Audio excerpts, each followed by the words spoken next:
Today on Dirt Road Cred, we are checking out the underside of a 2024 Rubicon 392. Let's get right into it. If you're looking to order a brand new Jeep Wrangler and get it for the best deal possible, shipped right to your door, and also talk to Jeep experts, we're officially excited to announce that we've got our Dirt Road Cred dealership affiliate program up and running, and we are partnered with Dan Cummins Jeep. All you have to do is go onto our website, type in your information, and it'll directly get connected to their Jeep experts where they can get you a great deal in a very fast shipping time frame. Reach out to them so you can get a brand new Jeep with a brand new grill like this one behind me. Well, we're going to start right up front. We figured we'd get right into this video. You don't see a 2024 up on the rack.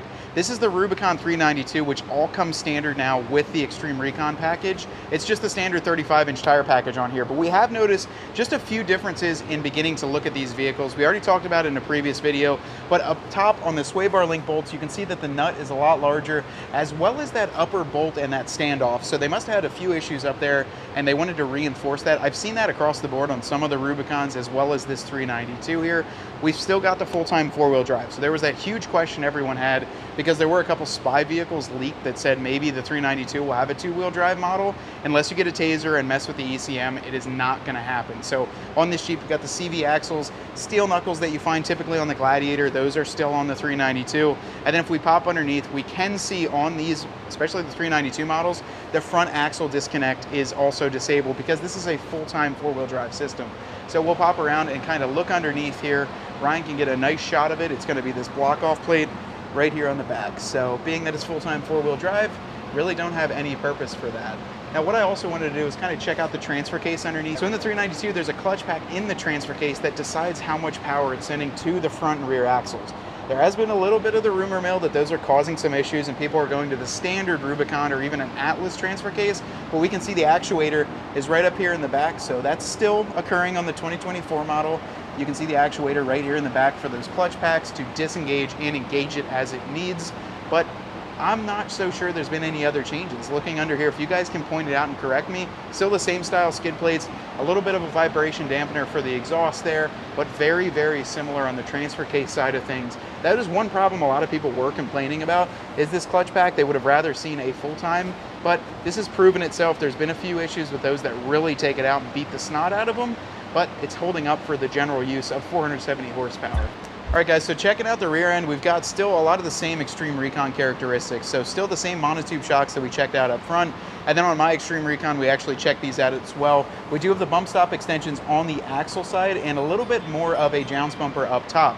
Same with the track bar over here. It's reinforced and it has been raised to kind of reason with the lift height of this vehicle. Now also, if I look around at the bracketry, this looks a little bit lower here than I'm used to. So it could be the exact same, it might just be visual perspective. Same with the sway bar links though, Extreme Recon style on that as well.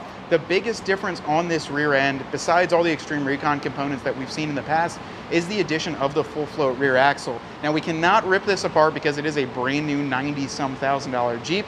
However, I can talk to you about what a full float rear axle does, and it's going to make a lot more trail repairs easier, as well as reduce a ton of stress off of your axle shafts. What this basically does is go from one unit bearing to two and replace the axle shaft carrying the full load of the vehicle to the vehicle just having to go on the spindle. So basically the whole load of the vehicle is on a spindle, and then your axle shaft only has to do the job of spinning the tires. I could go really into depth onto this, and we can show you a couple graphics on how that works, but that's what's included on the back of this 392, which is probably arguably the biggest upgrade onto these. All right, guys, well, that is going to be a wrap on this one. That was the underside of the 2024 Jeep Wrangler Rubicon 392.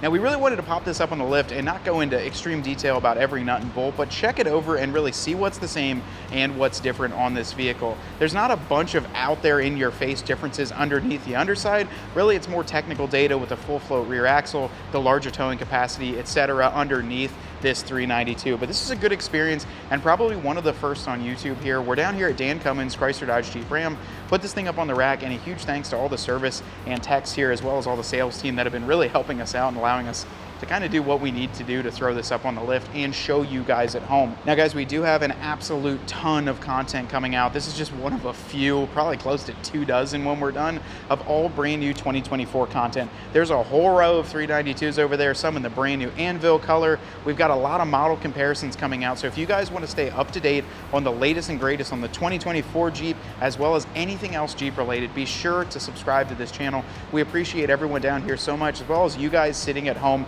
and we hope that this is a knowledge base for you. So until next time, my name is Matt with Dirt Road Cred, and I want you to get out there and earn yours.